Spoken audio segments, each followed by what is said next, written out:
आप देख रहे हैं इंडिया न्यूज, आपके साथ मैं हूं रचना बंसल। कोरोना काल में केसेस किस तरीके से बढ़ रहे हैं, ये लगातार हर दिन के आंकड़ों के जरिए हम आपके सामने बात रखते हैं। कितनी मौत हो रही है और इस कोरोना काल में हमने बार बार प्रधानमंत्री को कहते हुए सुना, देश के बड़े मंत्रियों को कहते हुए सुना कि वैक्सीनेशन बहुत ज्यादा जरूरी है। अपनी बारी का इंतजार कीजिए, जल्द से जल्द अपना नाम रजिस्टर कराइए और वैक्सीन लगवाइए। लेकिन अब जो सबसे बड़ी दिक्कत सामने आ रही है कोरोना काल में, वैक्सीन की किल्लत से जुड़ी हुई है। हमने तस्वीरें लगातार महाराष्ट्र, दिल्ली और राजस्थान से दिखाई। अब देश के तमाम अलग अलग हिस्सों से ऐसी ही तस्वीरें और ऐसी ही खबरें निकलकर सामने आ रही हैं जहां वैक्सीन की किल्लत हो गई है। अब इस वैक्सीन की कमी को दूर करने का एक अलग दावा सरकार कर रही है। इसी पर अगले 1 घंटे हम बात करने वाले हैं। कैसे सरकार दावा कर रही है कि वैक्सीन की किल्लत को दूर कर लिया जाएगा, क्या रोड मैप तैयार किया गया है, कैसे डोजेस पूरी होंगी। अब जिस वैक्सीन की पहली और दूसरी डोज में पहले 4 से 6 हफ्तों का वक्त लगता था, जो डिस्टेंस रखा गया था, वो अब 12 से 16 हफ्ते बढ़ाकर कर दिया गया है। विपक्ष सवाल इसलिए भी पूछ रहा है कि क्या वैक्सीन की किल्लत के जरिए ही आपने वक्त को बढ़ा दिया। शुरुआत बड़ी खबर के साथ करेंगे। देश में कोरोना केसेस में मामूली गिरावट आई है। 24 घंटे में 3,43,000 से ज्यादा नए केस दर्ज किए गए हैं। 24 घंटे का आंकड़ा 4,000 मौतों का भी है। केसेस तो मामूली घटे हैं, लेकिन मौत का आंकड़ा लगातार डरा रहा है। 24 घंटे में इलाज के बाद 3,44,776 लोग रिकवर होकर घर लौटे हैं, ठीक हुए हैं। ये अच्छी बात है, अच्छा आंकड़ा है। और अब तक राहत की खबर ये कि देश में 18 करोड़ से ज्यादा लोगों को वैक्सीन दी जा चुकी है। मतलब 18 करोड़ लोगों के सर से कोरोना का खतरा कम से कम टल गया है। क्योंकि अगर दोनों डोज वैक्सीन की लग भी गई हैं और फिर वो कोरोना संक्रमण का शिकार होते हैं तो कम से कम खतरे की बात नहीं होती, जो कि लगातार बड़े डॉक्टर्स दावा करते रहे हैं। अब बड़ी खबर ये कि 24 घंटे में जो केसेस सामने आए हैं वो मामूली गिरावट है, लेकिन मौत का आंकड़ा लगातार बढ़ता हुआ। और वैक्सीन की किल्लत के बीच में आखिर कैसे हम कोरोना को हरा पाएंगे, सरकार के अलग दावे हैं। लगातार सरकार दावा कर रही है कि वैक्सीन की किसी तरह की कोई किल्लत नहीं, और साथ ही साथ सियासत करने का आरोप भी केंद्र में बैठे हुए बड़े लोग कर रहे हैं, बड़े चेहरे कर रहे हैं। आपको 4 तस्वीरें हम दिखा रहे हैं। आपने अब 24 घंटे के आंकड़े देखे, मामूली गिरावट है, लेकिन मौत का आंकड़ा अभी भी 4,000 के करीब बना हुआ है। और एक दिन में 3,43,144 नए केस दर्ज किए गए। कल से कम जरूर ये आंकड़ा है, लेकिन मौत का आंकड़ा अभी भी खतरे की निशानी, खतरे का संकेत दे रहा है। और ये मौत का आंकड़ा लगातार चिंता बढ़ा रहा है। कोरोना काल में कोरोना पेशेंट्स की भी, उनके घर वालों की भी, उनके तीमारदारों की भी। कोरोना की रफ्तार धीमी जरूर हुई है, लेकिन वैक्सीन की किल्लत से कैसे हम कोरोना को हराने में कामयाब हो पाएंगे, ये सबसे बड़ा सवाल बना हुआ है। दिल्ली में भी कोरोना का ग्राफ गिरा है, उत्तर प्रदेश में केसेस कम हुए हैं, साथ ही बिहार से भी केसेस कम होने की जानकारी मिल रही है। लेकिन इसी बीच हॉस्पिटल्स में मारामारी अभी भी है। ऑक्सीजन की कमी की बात कई जगह से सामने आ रही है। 2 ऐसी बड़ी जगह, जहां दिल्ली और महाराष्ट्र, कई वैक्सीनेशन सेंटर भी बंद हो गए हैं। और अगर वैक्सीनेशन सेंटर बंद हो गए हैं तो कैसे लोग वैक्सीन लगवा पाए, कैसे लोग वैक्सीनेट हो पाए, ये सबसे बड़ा सवाल है। हमारे साथ अलग अलग मेहमान भी बने रहेंगे, जिनसे हम पूछेंगे, जानेंगे कि आखिर कैसे वैक्सीन की इस कमी को दूर करने की प्लानिंग सरकार की है और विपक्ष क्या कुछ अलग तर्क रख रहा है। हमने कल भी आपको खबर दिखाई थी, प्रधानमंत्री को विपक्षी दलों के जरिए एक लेटर लिखा गया है, जिसमें सुझाव कोरोना काल में कैसे निपटा जाए, कोरोना से कैसे लोगों को राहत पहुंचाई जाए, ये सभी बातों का जिक्र था। अब सरकार का दावा क्या है, सरकार का तर्क क्या है, ये आप समझ लीजिए। जुलाई तक वैक्सीन का महासंकट बना हुआ दिखाई दे रहा है, जिसमें अलग दावे सरकार के हैं। सीरम इंस्टीट्यूट कह रहा है कि जुलाई तक वैक्सीन की कमी, रातों रात उत्पादन नहीं बढ़ेगा, ये कमी बनी रहेगी। जबकि कोविशील्ड की सप्लाई 26 करोड़ डोज का ऑर्डर दिया गया है। 15 करोड़ डोज दिए गए हैं, 11 करोड़ अभी भी बाकी हैं। अगस्त में उत्पादन बढ़ेगा कोविशील्ड का, ये भी जानकारी है। 10 करोड़ डोज तैयार होंगे। कोवैक्सीन के करीब 8 करोड़ डोज, यानी कि 7.8 करोड़ डोज तैयार करने की बात कही जा रही है। सरकार ये भी कह रही है कि दिसंबर तक इस किल्लत को पूरा कर लिया जाएगा, लेकिन अब से लेकर दिसंबर तक में एक बड़ा डिस्टेंस है। इस डिस्टेंस में किस तरह से हम कोरोना काल में खुद को प्रोटेक्ट फील कर पाएंगे, कैसे खुद को बचा पाएंगे, ये एक बड़ा सवाल है। वैक्सीन के ग्लोबल टेंडर की रेस भी लगातार सामने आ रही है, जिसमें राज्य सरकारों के जरिए अलग अलग कोशिश हो रही है। राजस्थान 1 करोड़ डोज कह रही है जानिए कि चाहिए। कर्नाटक में 2 करोड़ डोज, उत्तर प्रदेश में 4 करोड़ डोज, क्योंकि उत्तर प्रदेश में आबादी ज्यादा है। इस तरह की डिमांड की जा रही है, लेकिन वैक्सीन है नहीं। अब ऐसे में राज्य सरकार ये भी कह रहे हैं, राजस्थान सरकार की तरफ से तो कह दिया गया कि वो विदेश से वैक्सीन लेगी, लेकिन ये प्रोसीजर भी सीधा नहीं है, इसमें भी कई पेच हैं। इस पर भी आगे हम बात करेंगे। ग्लोबल टेंडर से वैक्सीन सप्लाई से जो ब्रेकर है वो विदेशी कंपनियों से सप्लाई कब तक होगी, क्या जल्द सप्लाई हो पाएगी, ऐसे कई सवाल हैं, लेकिन इसकी कोई गारंटी नजर नहीं आती है। कंपनियों के पास दूसरों का प्री ऑर्डर अभी पहले से है, ऐसे में ये वैक्सीन की सप्लाई कर पाना संभव नहीं दिखाई देता है।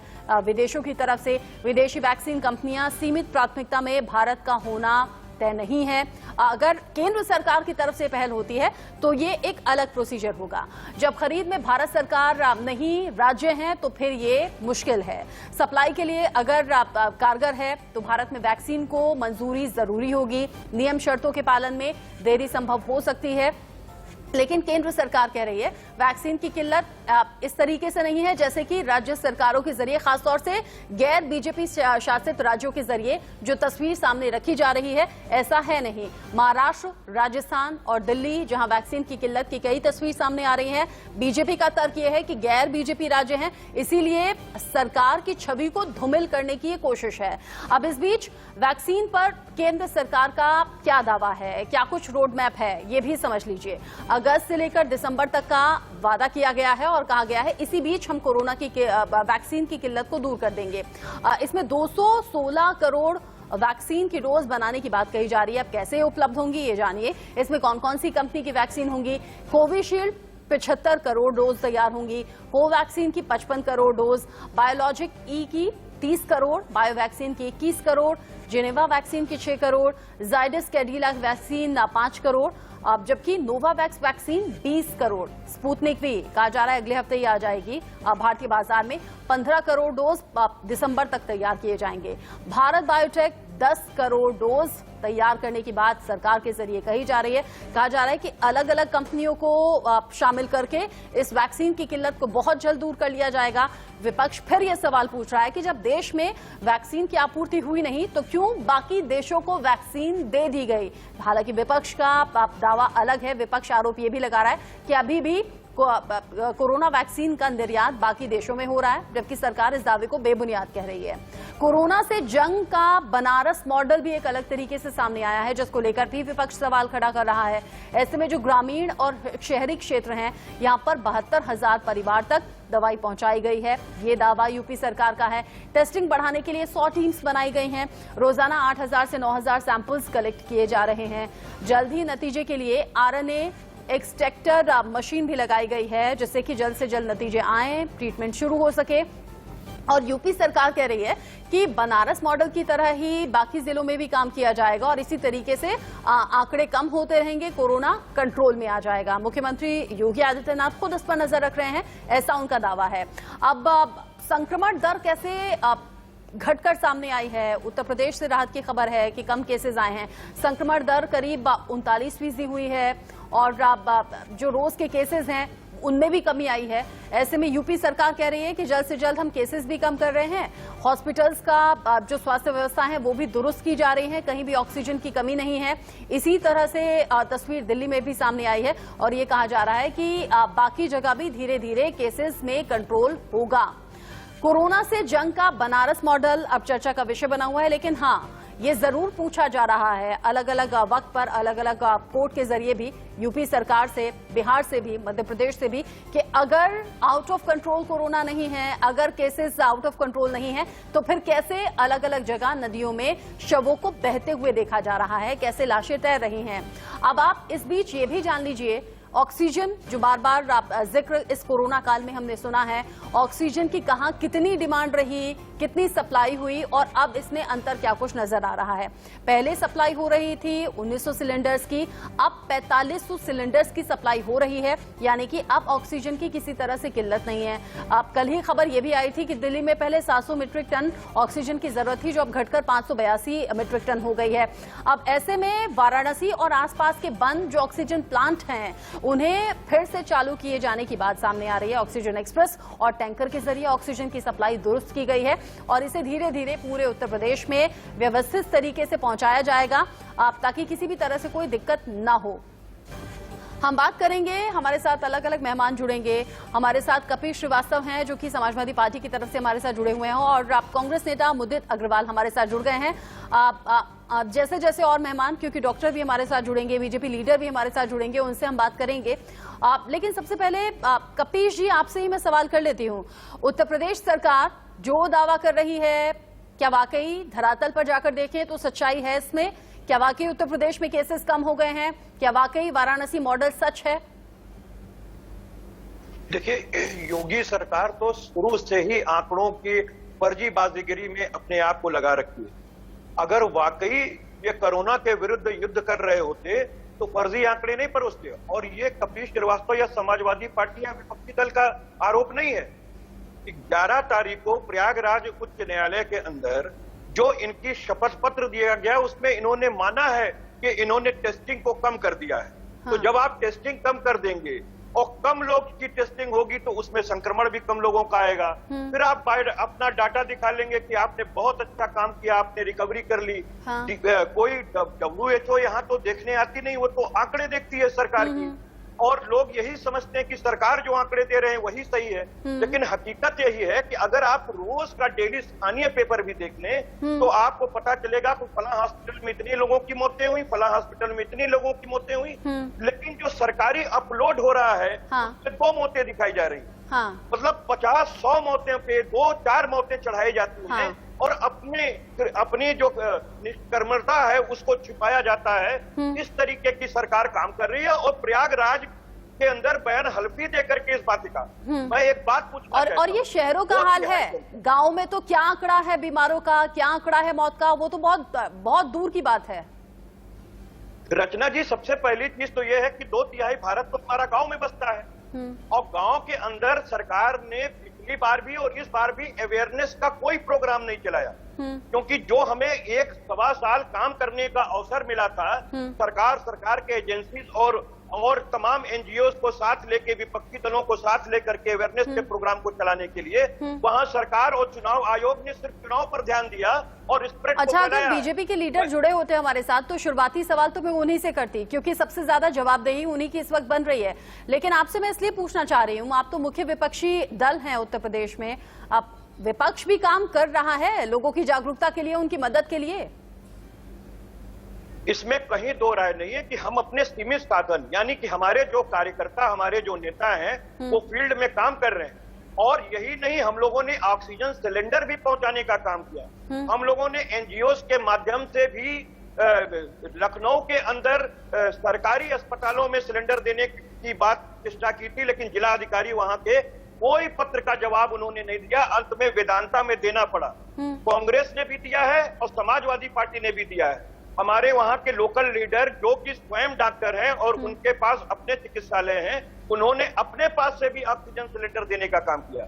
जहां तक अवेयरनेस का प्रोग्राम है, लॉकडाउन के अंदर ये किसी को निकलने तो दे नहीं रहे। हाँ। इनकी अपनी एजेंसीज वो काम कर नहीं रही है। आप मुझे बताइए, 2/3 भारत जब जो हमारा गांव के अंदर रहता है जिसमें अवेयरनेस का प्रोग्राम नहीं है, बहुत से ग्रामीण इस बात को मानते हैं कि नहीं, ये सर्दी खांसी जुकाम है, इससे बड़ा कुछ नहीं है। हाँ। और ये इसी तरीके की महामारी गांव के लोग आज भी ये कहते हैं कि कोरोना कुछ नहीं है, कोरोना तो वहम है, और जब वहां घर घर बुखार हो गया है तब लोगों की स्थिति बहुत ज्यादा खराब है।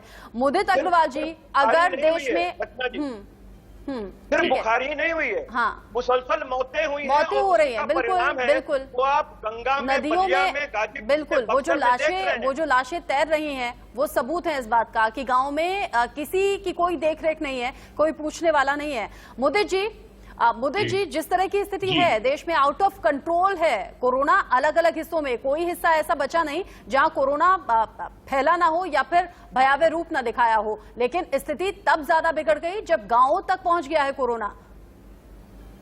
देखिए, जब हमने कोरोना की जो सेकेंड वेव आनी थी, सबको पता था वो सेकेंड वेव, एटलीस्ट साइंटिस्ट और डॉक्टर्स को पता था सेकेंड वेव आएगी। लेकिन कहीं ना कहीं जो हमारे पीएम साहब थे या दिल्ली में केजरीवाल साहब थे, वो अपनी पीठ थपथपाने में लगे हुए थे कि हमने कोरोना को कंट्रोल कर लिया। तो कहते हैं ना, उनका ध्यान वहां से हट गया, उनको लगा हमने तो इस पे विजय पा ली। ये हमने सबसे बड़ी गलती की। मैं बार बार हर चैनल पे आके यही कहता हूं, जो हो गया, हम पास्ट में जाके चीजों को ठीक नहीं कर सकते। कम से कम अभी देखें, अपना आंकलन करें, ये देखें हमने गलती क्या की है और आगे उसको कैसे सुधारें। हाँ। आज शहरों में भी कोरोना है, गांव में भी कोरोना है। हाँ। गांव की हालत बहुत बुरी है, शहरों की हालत भी बहुत बुरी है। गांव में एक दिक्कत और है, वहां टेस्टिंग सेंटर्स ही नहीं है कहीं, तो लोगों की मौत बहुत हो रही है, लेकिन उनको कोविड क्लासिफाई नहीं किया जा रहा क्योंकि उनके पास कोविड पॉजिटिव सर्टिफिकेट नहीं है। और ये चीज दिल्ली में भी हो रही है। देखिए, दिल्ली में टेस्ट हमने 1,08,000 जो अप्रैल 14 को कर रहे थे, हाँ। अब वो आके 70,000 टेस्ट कर दिए, जबकि कोरोना का इतना प्रकोप था, हमें वो टेस्ट की क्वांटिटी बढ़ाने के बजाय हमने उसको कम कर दी। और क्या हम टेस्ट कम करके, टेस्ट की रिपोर्ट डिले करके क्या ये कहना चाह रहे कि कोरोना कम हो गया? तो इसका मतलब है हमने अभी भी कोई सबक नहीं सीखा है। जैसे हम पहले कर रहे थे, आज भी सिचुएशन को सिर्फ हेडलाइन मैनेजमेंट करने की कोशिश कर रहे हैं। मैं और मुझे लगता है केजरीवाल जी से और प्रधानमंत्री जी से इल्तिजा करता हूं, ये बहुत ही सीरियस मामला है।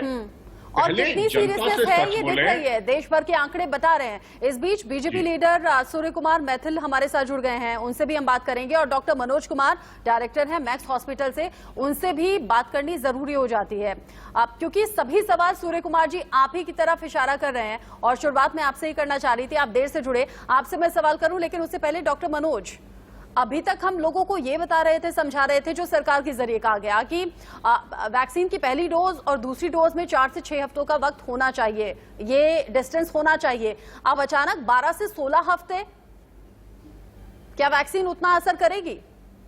एक जो रिसर्च आया था बीच में एस्ट्राजेनेका की वैक्सीन कोविशील्ड के लिए, उसमें ऐसा कहा गया था कि अप टू 8 वीक्स होने से ज्यादा इम्यूनिटी इन्हांस हुई, तो वहां तक तो समझ में आ रहा था कि वो एविडेंस बेस्ड चेंजेस थे। बट अभी कुछ और चीजें जैसे नए उभर के आई हैं, जैसे आपने देखा होगा कि हेट्रोलोगस वैक्सीन, मतलब पहला डोज कुछ और वैक्सीन का है, दूसरा डोज किसी और वैक्सीन का लगा। खास करके जो हमारे यहाँ जो कोविशील्ड वैक्सीन है, इसका जो कनाडा में शुरू में लगा था, और फिर ये एक जो क्लॉट बन रहा था शरीर में, जिसको हम लोग बोलते हैं कि थ्रोम्बोसाइटोपिनिया हो रहा था, तो वैसे सिचुएशन में उन्होंने सेकेंड डोज फाइजर का भी लगाया।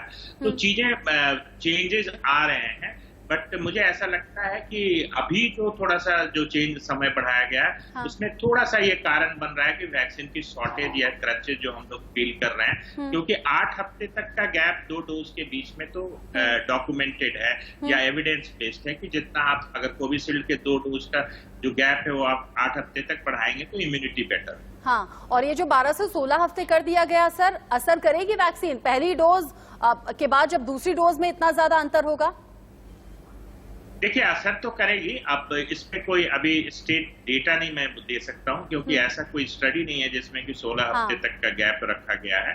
तो अगर कुछ ऐसा नहीं है, बूस्टर डोज तो फायदा करेगा, बट आपको ये पता है कि सेकेंड डोज के करीब करीब 2 वीक्स के बाद कंप्लीट इम्यूनिटी डेवलप होती है। तो जो भी होना चाहिए, दिल में साइंस रखना चाहिए, दिल में पॉलिटिक्स नहीं रखना चाहिए कोविड मैनेजमेंट।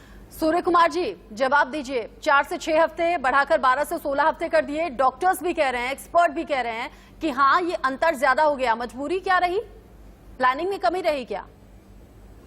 रचना जी, मैं अभी डॉक्टर साहब को सुन रहा था, मुझे जानकारी नहीं है कि डॉक्टर साहब को इतनी कम जानकारी अगर इस डोज के ऊपर है तो मुझे बड़ा दुख है, और मैं आशा करता हूं कि हमारे डॉक्टर साहब भी अपनी जानकारी को थोड़ा सा अपडेट करें।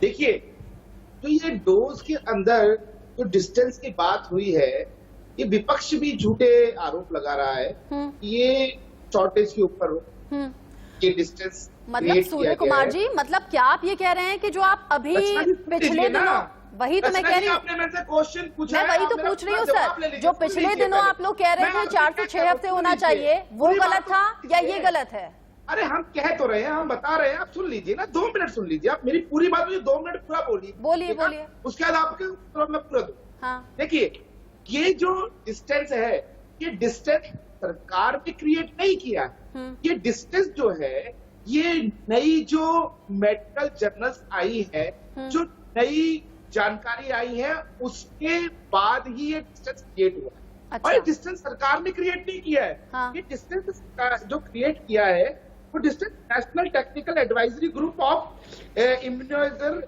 मतलब NTAGI हाँ। उन्होंने क्रिएट किया है। उन्होंने कहा है कि यदि पहली डोज के बाद दूसरी डोज 12 से 14 वीक के बीच में लगेगी तो इम्यूनिटी में 36% का बूस्ट आएगा। और यही चीज द लेसेंट जो जर्नल है मेडिकल जर्नल उसमें भी छपा था। अदार पूनावाला ने भी इस चीज को पहले भी बोला था कि यदि डिस्टेंस बढ़ेगा तो इसमें इम्यूनिटी ज्यादा बूस्ट होगी। और ये केवल कोविशील्ड के लिए है, कोवैक्सीन के लिए नहीं है। यदि आप इस विषय पर बात करें, इस पॉइंट पे बात करें कि शॉर्टेज है वैक्सीन की, हाँ। इसलिए सरकार ने आगे बढ़ा दिया, तो वो दूसरी वैक्सीन जो है हाँ। कोवैक्स उसके लिए भी यही सेम आता जो डायरेक्शन है कि पहली डोज जो है फर्स्ट डोज के बाद। अच्छा, मतलब ये संयोग है क्या? वीक के भी ये संयोग है क्या कि वैक्सीन की कमी है नहीं और है। अब वो सलाह याद आ रही है? वैक्सीन के ऊपर जो मेडिकल जर्नल आएंगे, हाँ। जो नई जानकारी आएंगी, उस हिसाब से सरकार इसको आगे फॉरवर्ड करेगी। ये आप भी जानते हो, मैं भी जानता हूँ कि ये पैंडेमिक जो है ये पहली बार आया है, किसी को उसकी जानकारी नहीं है। जो डोजेस बनी है वो भी पहली बार बनी है। ये अभी इनिशियल फेज है, तो जो जो चीजें अपडेट हो रही है उसको ठीक आगे है। अपडेट आप किया कह जा रहे रहा हैं है। इसमें तो ठीक कोई है। प्रश्न उठाना ठीक नहीं है। चाहिए। आप कह रहे हैं कोविशील्ड को लेकर ये डिस्टेंस बढ़ा दिया गया। मान ली मैंने आपकी बात के पहले 4 से 6 हफ्ते कहा था, अब 12 से 14 हफ्ते वो वक्त बढ़ गया है कि इम्यूनिटी ज्यादा बूस्ट होगी, इतना अंतर होना चाहिए। बाकी वैक्सीन को लेकर कोई किल्लत नहीं होगी, ये गारंटी है?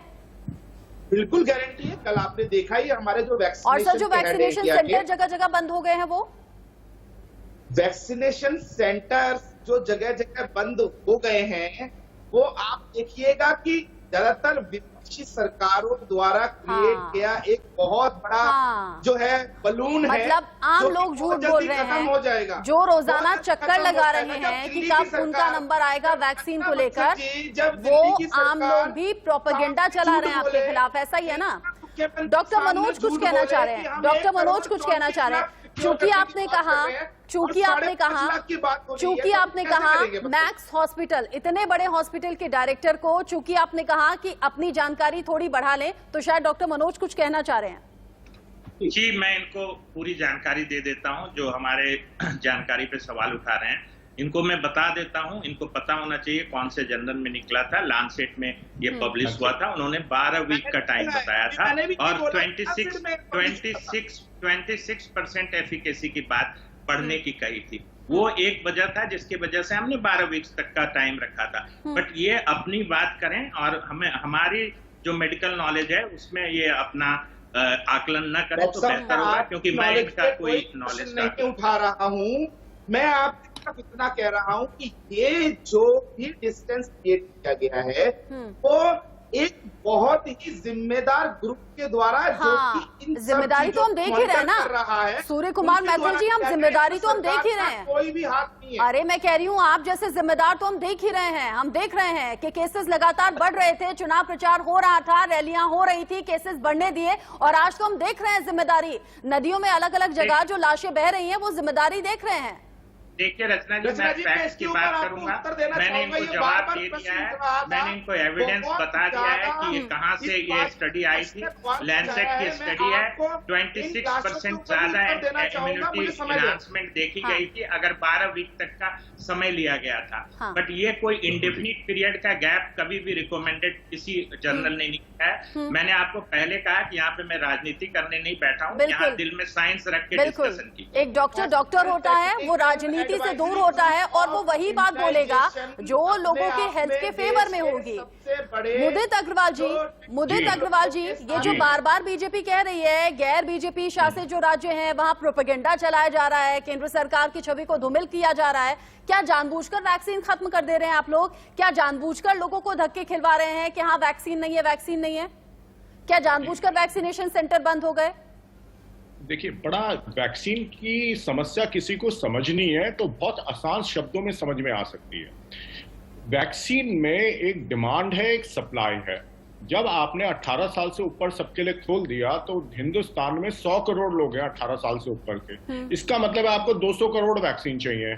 सप्लाई कितनी है आप खुद ही देख लीजिए, सप्लाई है आपके पास तकरीबन 7 करोड़ हर महीने की, अगर आप कोवैक्सीन और कोविशील्ड दोनों की मिला देते हैं तो इसके हिसाब से तो आपको 25 महीने चाहिए ना कवर करने के लिए। ये तो सिंपल सा गणित और मैथ्स है। अगर कोई समझना नहीं चाह रहा उसको, तो मेरे पास उसका कोई इलाज नहीं है। डिमांड और सप्लाई का गैप देख लीजिए। जो बात मैं पहले कह रहा था, चाहे प्रधानमंत्री हो, चाहे केजरीवाल जी हो, चाहे चीफ मिनिस्टर्स हो, आप आंकलन करें कि आपके पास वैक्सीन की सप्लाई क्या आ सकती है। मई में कितनी होगी, जून में, जुलाई में, अगस्त में, सितंबर में, और उस हिसाब से अपनी वैक्सीन स्ट्रैटेजी बनाएं। देखिए, मैं हमेशा कहीं ना कहीं ये कहता हूं, जब आपने 18 साल से ऊपर लोगों के लिए खोला था, वो एक पॉपुलर मूव था। वो यंग लोगों को सिर्फ खुश करने के लिए था। जैसे वो कहते हैं ना, लॉलीपॉप पकड़ा दी हाथ में, तो इन्होंने वो काम किया था। अब सबको समझ में आ रहा है, जब डोज है ही नहीं तो आप पूरी करोगे कैसे? तो वैक्सीन सेंटर तो बंद होने ही है ना, चाहे वो यूपी में भी होंगे, वो मध्य प्रदेश में भी होंगे, वो बीजेपी शासित में भी होंगे, बाकियों में भी होंगे, क्योंकि डोजेज ही नहीं है आपके पास। देखिए, दूसरे जो एफिकेसी की बात डॉक्टर साहब ने की थी, बिल्कुल सही बात है। वो तो डॉक्टर साहब हैं, मैं भी इसके बारे में काफी पढ़ता रहता हूँ, चाहे लैंसेट रिपोर्ट हो, आजकल तो यूट्यूब बड़ा अच्छा माध्यम है, आपको लेटेस्ट रिसर्च मिलती है। आधार पुणेवाला जी, जब सरकार ने ये कहा था दोनों वैक्सीन के बीच में 4 हफ्ते का गैप होना चाहिए कोविशील्ड की, तब भी आधार पुणेवाला जी ये कह रहे थे जो गैप है वो कम से कम 8 महीने का होना चाहिए। और बाद में जो स्टडीज हुई थी, जिसमें लैंसेट ने भी उसको कोट किया था, तो मालूम हुआ जो एफिकेसी 30 से 35% बढ़ती है अगर आप गैप 12 हफ्ते के आसपास रखें। कहने का मतलब है 8 और 12 हफ्ते का। लेकिन कोई भी स्टडी ये नहीं है जो ये कहती है कि गैप आप 16 हफ्ते रख सकते हैं। कोई प्रूफ नहीं है। तो मुझे लगता है कहीं ना कहीं जो वैक्सीन की शॉर्टेज है, उसको वो कहते हैं ना आर्टिफिशियल डिमांड कम करने की ये एक तरीका है। लेकिन दूसरी चीज मैं बताता हूं जो बहुत ही खेदनाक है कि आप डिमांड कैसे कम कर रहे हैं वैक्सीन की। आपने ऐप बना दिया कोविन, बड़ी अच्छी बात है। क्या सारे हिंदुस्तानी वो ऐप को एक्सेस कर सकते हैं? जो बेचारा गरीब हमारा रिक्शा वाला है या जो गरीब जो हमारे मोहल्ले में रहते हैं, वो लोग बेचारे कैसे उस ऐप को एक्सेस करेंगे? तो इसका मतलब है कहीं ना कहीं आप आंखों में फिर से धूल झोंक रहे हैं। क्यों ये वैक्सीन फिर आप सबके लिए जवाब कहते हैं? तो क्या गरीब आदमी का कोई हक नहीं वैक्सीन का? वो तो झुग्गी झोपड़ी में रहता है, उसका कोई हक नहीं है। वो दमदार नहीं था। कपीश जी, गांव में कोरोना फैला नहीं था, शहरों में खासतौर से जो बड़े शहर थे वहां कोरोना के केसेस लगातार बढ़ रहे थे, लेकिन गांव अछूते थे लगभग, ये हम कह सकते हैं पंचायत चुनाव से पहले। क्या आपने भी कोशिश नहीं की, ऐसा चुनाव टाल दिए जाते? देखिए, बहुत सीधी सी बात है रचना जी कि जिस समय गांव की सरकार गिराई गई और प्रशासक नियुक्त किए गए थे 6 महीने पहले, इस इलेक्शन के 6 महीने पहले, और उस समय कोरोना का ही बहाना बनाया गया था कि हम प्रशासक इसलिए नियुक्त कर रहे हैं कि हम चुनाव नहीं करा सकते हैं, कोरोना का संक्रमण फैल रहे हैं। फिर उसके बाद इन्होंने स्वयं चुनाव आयोग से अपनी बात करके अपनी चुनाव तैयारियां करने के बाद इन्होंने यहाँ पर त्रिस्तरीय चुनाव घोषित करा दिए। उसमें जब इन्होंने चक्रवार अनुक्रम में आरक्षण की बात कही तो उन्होंने गैर विधिक तरीके से आरक्षण को लागू किया, जिसके विरुद्ध याचिकाकर्ता इलाहाबाद हाईकोर्ट में गए थे। और फिर इलाहाबाद हाईकोर्ट ने एक फार्मूला दिया, फिर ये सुप्रीम कोर्ट गए, उन्होंने कहा नहीं आप इस फार्मूले से कीजिए, लेकिन जो ये पीरियड है इसके बीच में आप करा लीजिए। तो ये कभी भी इन्होंने हाई कोर्ट या सुप्रीम कोर्ट पे ये नहीं कहा कि इससे स्प्रेड फैल सकता है और इसको हम खत्म कर देते हैं इस इलेक्शन को। जब जो है साधारण परिस्थितियां होंगी तब होंगी। किसी भी विपक्षी दल ने इनको कभी नहीं कहा कि आप कोरोना संक्रमण के अंदर आप इलेक्शन कराएं, लेकिन इनको कोई भी आदमी खुले हाथ से छूट नहीं दे सकता है कि हम अपने लोग को नहीं खड़ा करेंगे, आप जिता लो। सूर्य कुमार मैथिल जी, इतने सवाल आपकी तरफ खड़े हो रहे हैं, लेकिन जवाब वही गोलमोल दिया जाता है। अब आपने इस कोरोना काल में बार बार दिखाया और बार बार साबित किया कि देश या देशवासियों की जान आपके लिए मायने नहीं रखती। आपके लिए चुनाव बड़ा था और बड़ा रहा, और आज उसका नतीजा हम देख रहे हैं। शहरों के साथ साथ गांव में घर घर में बुखार है, घर घर में मौत हो रही है। वहां टेस्टिंग तो आप दूर तक छोड़ दीजिए, दवाई तक लोगों के पास उपलब्ध नहीं है। फिर आप कोई और बहाना बना देंगे, फिर आपसे सवाल होंगे तो आप गोलमोल कर देंगे। लेकिन ये कोरोना काल में जब लगातार आउट ऑफ कंट्रोल केसेस हैं, मौत का आंकड़ा लगातार डरा रहा है, टेस्टिंग के लिए आपको कई कई दिन वेटिंग का सामना करना पड़ रहा है। ऐसे में सरकार के अलग दावे हैं कि वैक्सीन की किल्लत जल्द से जल्द दूर कर ली जाएगी, क्योंकि बार बार ये कहा जा रहा है कि वैक्सीनेशन बहुत ज्यादा जरूरी है, इसी से हम खुद को प्रोटेक्ट कर सकते हैं, खुद को सिक्योर कर सकते हैं। कोरोना का खतरा अब ना के बराबर हो जाएगा वैक्सीन की दोनों डोज के बाद। अब ऐसे में वैक्सीन की ये कमी कैसे दूर होगी, सरकार क्या दावा कर रही है, कैसे इस किल्लत को दूर किया जाएगा, आपको ग्राफिक्स के जरिए हम समझा देते हैं, बता देते हैं। उसके बाद हम अपने मेहमानों से बात करेंगे। कोविशील्ड के डोज में जो अंतर अब होगा वो 12 से 16 हफ्ते का बताया जा रहा है। अब तक ये अंतर 4 से 6 हफ्ते, 8 हफ्ते ये डॉक्टर्स के जरिए कहा जा रहा था। मतलब आज तक जो जानकारी हम आपको दे रहे थे 4 से 6 हफ्ते का अंतर होगा, वो अब 12 से 16 हफ्ते हो गया है। कोविड पॉजिटिव होने के बाद ये लोगों से कहा जा रहा है, रिक्वेस्ट की जा रही है कि 6 महीने बाद आप खुद को वैक्सीन लगवाइए। आप ऐसा इसलिए कि कोविड से रिकवर होने के बाद एंटीबॉडीज खुद से डेवलप हो जाती हैं बॉडी में, उसके 6 महीने बाद आपको वैक्सीन लगवाने की सलाह डॉक्टर्स दे रहे हैं। वैक्सीन की कमी कैसे दूर होगी, सवाल लगातार बना हुआ है। गर्भवती महिलाओं को वैक्सीन लगनी चाहिए या नहीं लगनी चाहिए, इस पर डॉक्टर्स लगातार रिसर्च भी कर रहे हैं, बात भी कर रहे हैं। लेकिन सिफारिश ये की गई है कि जो गर्भवती महिलाएं हैं वो वैक्सीन लगवा सकती हैं। मौजूदा डिलीवरी के बाद वैक्सीन की सलाह है। प्रेग्नेंट लेडीज जब डिलीवरी कर देती हैं, बच्चे को जन्म दे देती हैं, उसके बाद उन्हें वैक्सीन लगवाने की सलाह है, क्योंकि अलग अलग केसेस में अलग अलग तरीके के रिएक्शंस वैक्सीन को लेकर सामने आए हैं। अब जो गैप बढ़ने की एफिकेसी है, जिसको लेकर डॉक्टर मनोज भी अपनी एक राय रख रहे थे, अपनी बात बता रहे थे, 12 हफ्तों के गैप पर दूसरी डोज से असर बढ़ता है, ये द लैंसेट का दावा है। कोविशील्ड डोज में 2 से 3 महीने के अंतर से 90% तक असरदार होगी एस्ट्राजेनेका। अलग अलग वैक्सीन को लेकर अलग अलग दावे हैं। फिलहाल कोविशील्ड को लेकर 12 से 16 हफ्ते ये वक्त बढ़ाया गया है। कम वक्त में डोज देने के फायदे क्या कुछ होंगे ये भी जानिए। ज्यादा लोगों के इम्यून होने से संक्रमण की दर में कमी आएगी, जिसे हर्ड इम्यूनिटी भी कहा जा रहा था। दोनों डोज वालों को संक्रमण होने की कम संभावना रहती है और कोरोना का खतरा ना के बराबर हो जाता है। मृत्यु दर तो बहुत कम हो जाती है, संक्रमण का खतरा कम रहता है। वायरस की म्यूटेट होकर नए वेरिएंट की संभावना में भी कमी आती है। अगर आपने वैक्सीन की दोनों डोज ले ली हैं तो आप खुद को सुरक्षित महसूस कर सकते हैं, लेकिन हाँ, उसके बावजूद आपको मास्क भी लगाना है, सोशल डिस्टेंसिंग भी रखनी है। 2 डोज में गैप अलग अलग वैक्सीन को लेकर अलग अलग दिनों का है। फाइजर जिसमें 21 दिन का गैप होना चाहिए, मॉडर्ना 28 दिन का गैप बताया जा रहा है, स्पुतनिक वी जिसमें 21 दिन का गैप होना चाहिए। ये जानकारी अभी तक निकलकर सामने आ रही है। सूर्य कुमार मैथिल जी, वैक्सीन लगवाइए, खुद को जल्दी से जल्दी वैक्सीनेट करवाइए। ये हम पिछले कई महीनों से कह रहे हैं, जब से वैक्सीन बाजार में उपलब्ध हुई और लोगों को वैक्सीनेशन कराने की सलाह दी जाने लगी। अब क्या कहें कि ये टाइम अचानक बढ़ गया है, पहले जो कहा था वो गलत है, और प्लानिंग को लेकर इतने ज्यादा सवाल सर आप पर क्यों हैं? प्लानिंग की कमी क्यों है? पहले 45+ लोगों को, फिर 18+ लोगों को वैक्सीन है नहीं, वैक्सीन लगवाएं कहां से? रचना जी देखिए, अभी जो आपने मुझसे प्रश्न पूछे हैं उनका पूरा मैं आपको उत्तर दूंगा, लेकिन मुझे समय दीजिए। देखिए रचना जी, आपने मुझसे प्रश्न किया कि सबसे पहला प्रश्न जो आपने अभी पहले किया था वो किया था कि जो लाशें हैं गंगा जी की जो आ रही हैं, पहला मुद्दा आपने वो उठाया था। हमारे समाजवादी पार्टी के मित्र ने भी वो मुद्दा उठाया था, और उसके अलावा उन्होंने कहा था कि WHO जो है वो जाके जमीन पर कार्य नहीं देख रहा है, वो सिर्फ आंकड़ों की बात कर रहा है, आंकड़ों की फर्जीबाजीगिरी हो।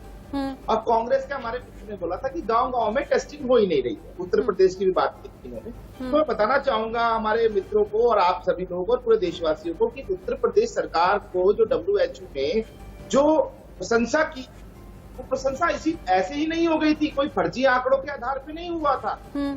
WHO ने ग्राउंड रियलिटीज को चेक किया था। 10,000 से ज्यादा घरों के अंदर जाकर उनकी टीमों ने चेक किया था। 2,000 ज्यादा जो टीमें काम कर रही है ग्राउंड पे भारत उत्तर प्रदेश सरकार की, उनको गहन जांच की थी। उसके बाद जाकर WHO ने अपनी वेबसाइट के ऊपर इतना बड़ा आर्टिकल लिखा था और कहा था कि यूपी में जो कार्य कर रहा है प्रशासन वो बहुत ही प्रशंसनीय है। अच्छा, अब मैं आपको बताना चाहता हूँ। हाँ सर, उत्तर प्रदेश के कई गांवों में मेरे भी जानने वाले हैं, ऐसा कभी कुछ जानकारी में आया नहीं? हो सकता है कपीश जी को पता हो। कपीश जी, ऐसा हुआ है क्या? नहीं, वो आप अपनी जानकारी को कपीश जी, मैं आपको गांव-गांव में पहुंची है क्या टीम? जिन किसी की आप बात कर रहे हैं, मैं बिल्कुल तुमसे ये पूछना बिल्कुल चाहूंगा नहीं। कि उत्तर प्रदेश में कितने जिले हैं और कितने गांव हैं, पहले यही इतना बता दें, यही बहुत बड़ी बात अरे- होगी इनके लिए, ये जो अरे बड़ी बड़ी भाई, बातें यहाँ मेरी बैठ के बात कर रहे सुन हैं आप। लीजिए ना उनको भी, उन्हें भी तो बोलने का अधिकार है ना। कपीश जी बताइए तो जरा। अधिकार मैं तो पूरे देश के जिले बता दूंगा कि आपको 700 जिले हैं। हैं, जिसमें 553 जिले। अब रुकिए, अब सुनना चाहिए आपको। हम्म, ये तो फर्जी आंकड़े आपको देते हुए शर्म नहीं आती है? लिहाज है आपको? प्रयागराज शर्म हाईकोर्ट आपको के आना अंदर चाहिए, झूठ आप लोग फैलाते हो। ये मेरी बात है। अरे अखिलेश जी सुनिए, क्या कह रहे थे शुरुआत में? सुनिए, बीजेपी की अरे कपीश जी, शायद सूर्य कुमार मैथिल जी ये इशारा कर रहे हैं, सुनिए लड़िए मत, शायद सूर्य कुमार मैथिल जी ये इशारा कर रहे हैं कि त्रिवेंद्र रावत ने सही कहा था, कोरोना तो एक जीव है, उसे भी जीने का अधिकार है। ऐसे ऐसे तो बड़े बड़े लॉजिक देते हैं आप लोग। मुदित जी, इस सोच के साथ कोरोना से कैसे जीतेंगे हम? मुदित जी, प्रयागराज में जो इन्होंने बयान हल्की थी, उसके अंदर इन्होंने माना है कोरोना जीव है, जीने का अधिकार है, वो रूप बदल रहा है, वो बहरूपिया है। कैसे कैसे कैसे कैसे बयान सर? और उसके बाद बात करके आज झूठ बोल रही है। इनको आप चुप करेंगे तो मैं चुप करूंगा। आप मुदित जी को बोलने दीजिए, मुदित जी को बोलने दीजिए। अरे सर चिल्लाइए मत, मुदित जी को बोलने दीजिए। मोदी जी। सरकार केवल हेडलाइन मैनेजमेंट कर रही है, सरकार केवल हेडलाइन मैनेजमेंट कर रही है। देखिए एक second, Srivastava ji please 2 minute. कोई जरूरी नहीं गया है, श्रीवास्तव जी, झूठ बोलते हैं ये। श्रीवास्तव जी शांत हो जाइए। ओके, देखिए मैं आपको दोबारा से बता रहा हूं, अगर हमें इस कोरोना से लड़ना है तो हमें आपस में मिलके काम करना पड़ेगा। लेकिन मिलके काम तब होगा जब सबकी नीयत साफ होगी। हाँ, नीयत साफ होना बहुत जरूरी है, सच को जानना बहुत जरूरी है, सच को मानना बहुत जरूरी है, और फिर साथ में मिलके काम करें, एक लॉन्ग टर्म स्ट्रैटेजी बनाएं। देखिए वो स्ट्रैटेजी क्या है? वो है अपनी जो स्वास्थ्य व्यवस्थाएं हैं उनको सुदृढ़ करें, पहला। दूसरा, जो वैक्सीनेशन है उसका एक कारगर कार्यक्रम बनाए कि कैसे हम हर हिंदुस्तानी को वैक्सीनेट कर सकते हैं, और उनको भी कर सके जो कोविन ऐप का इस्तेमाल नहीं कर सकते। हाँ। उसके लिए हर जगह हमें सच्चाई से और बात करनी पड़ेगी। और मुदित जी मुझे ऐसा लगता है कि जो चुनावों के दौरान होता था ना, गांव गांव जाना, गली गली जाना, प्रचार करना, वोट मांगना, वो अब होना चाहिए। कोरोना के खिलाफ इस जंग में लोगों को जागरूक भी करना चाहिए, दवाई उपलब्ध हो, टेस्टिंग शुरू हो। लेकिन सूर्य कुमार मैथिल जी फिर कह देंगे चुनाव बड़ी चीज है, पेट्रोल डीजल के दाम बढ़ते रहेंगे, हमारे पास इंतजाम पूरे नहीं है क्योंकि हम विकासशील देश हैं, और इसी तरह के बहाने लगातार हम देख रहे हैं और नतीजा सिफर है। मौत का आंकड़ा लगातार डरा रहा है, केसेस आउट ऑफ कंट्रोल हैं। थोड़ा सा सोचिएगा सूर्य कुमार मैथिल जी, क्योंकि जवाबदेही आपकी बनती है, आप देश में हैं, केंद्र सरकार में हैं, ठीक है, क्योंकि वक्त की कमी है। एक छोटा सा प्रश्न और करना चाहता हूं हमारे मित्र से। सर अब प्रश्न का वक्त नहीं है, सॉरी। आप सभी का बहुत बहुत शुक्रिया। सूर्य कुमार मैथिल जी, कपीश श्रीवास्तव जी, मुदित अग्रवाल जी और डॉक्टर मनोज कुमार हमारे साथ जुड़े हुए थे, जो कि बता रहे थे कि कैसे ये स्थिति भयावह हो रही है। लेकिन इससे बचने का उपाय सिर्फ और सिर्फ आपकी सावधानी है, क्योंकि इंतजाम कैसे हैं, स्वास्थ्य व्यवस्था कैसी है, ये पिछले कई दिन से आप और हम लगातार देख रहे हैं। सावधान रहिएगा, अपना और अपने परिवार का ख्याल रखिएगा।